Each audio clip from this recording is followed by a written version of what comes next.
मला अनेक वेळा लोक विचारतात की तुम्ही परिवारवाद म्हणाले, मग तुमच्याही पार्टीत परिवारवाद आहे. मी म्हणलं नाही.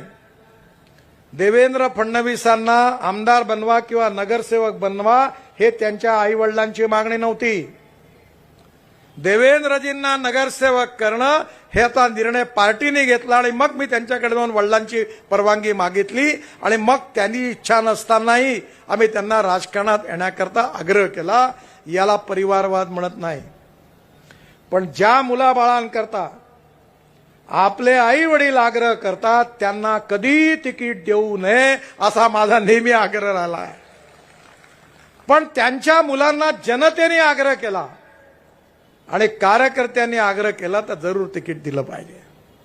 म्हणून या मंचावर बसलेले अनेक आहेत, त्यांचे आई वडील मोठे आमदार खासदार होते.